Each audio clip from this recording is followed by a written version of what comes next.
Today we are going to discuss about the factorization, the new chapter. The factorization, as you can see here, the definition of factorization is being written here. The process of writing an expression in the form of terms or brackets multiplied together is called factorization. So definition is written, but it's quite terminologies are different, so I will let you explain it very easily.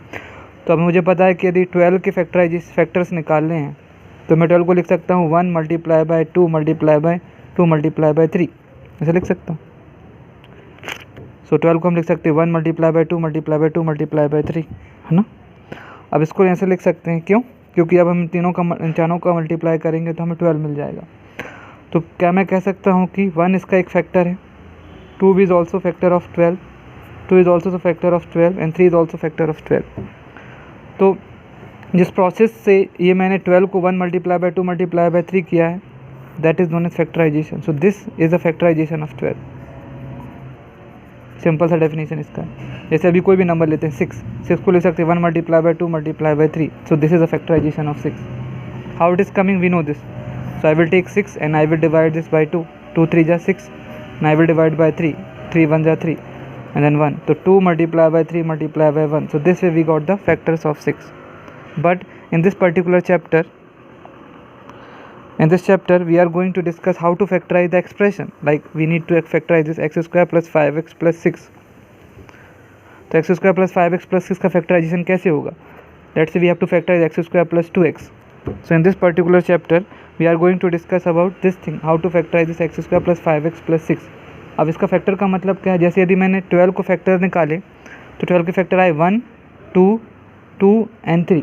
तो 1 2 and 3 are the factors of 12 और we can say 1 4 and 3 also the factor of 12. लेकिन यदि यहाँ पर x square plus 5x plus 6 के factors निकालना चाहें तो मुझे पता है कि ये होते हैं x plus 2 into x plus 3. But ये कैसे आते हैं इस चैप्टर में पढ़ने वाले. और एक्स स्क्वायर प्लस 2x के फैक्टर्स होते हैं x इंटू एक्स प्लस 2. तो कैसे आते हैं वो हम इस चैप्टर में पढ़ने वाले. तो उसकी कुछ मेथड्स होती हैं, we are going to discuss in this particular chapter. तो first method I am just taking, that is taking out common factor. So taking out, the first method is taking out the common factor. तो अब इस method में क्या होने वाला है कि taking out the common factor में, so I will take one expression and then in that expression only I will explain you. Now let's say we have to factorize this 6a square minus 3ax. अब उसका factorisation करना है इसी method से, taking out the common factor. तो सबसे पहले इसमें क्या करना है, जितने भी मतलब टर्म्स हैं उन सारे टर्म्स का HCF निकालना है, highest common factor. Highest common factor सबको पता है, यस. तो first step, take out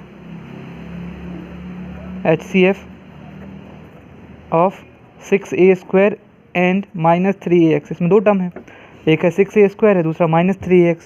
sign you have to consider.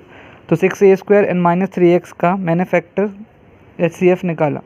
तो 6a स्क्वायर और माइनस 3x का HCF दिख रहा है कि 3a आएगा, हाईएस्ट कॉमन फैक्टर. सबसे पहले HCF निकालो तो आ गया. फिर उसके बाद क्या करो, जो HCF है उसको ब्रैकेट के बाहर लिखो. तो जो HCF है सेकेंड स्टेप में ऐसा करना है, HCF आया उसको बाहर लिखना है और जो HCF आया उसको प्रत्येक टर्म से डिवाइड करना. तो 6a स्क्वायर को 3a से डिवाइड करेंगे और 3ax को 3a से डिवाइड करेंगे. पहला स्टेप है दोनों जितने भी टर्म प्रेजेंट हैं उनका HCF लेना.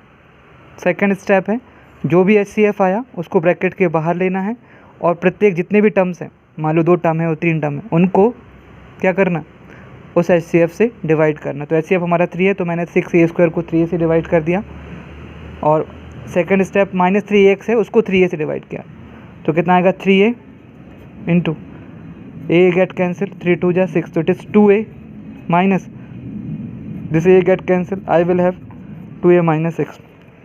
सो the factorisation of 6a square minus 3x is 3a into 2a minus 6. तो ये फैक्टराइजेशन कर दिया.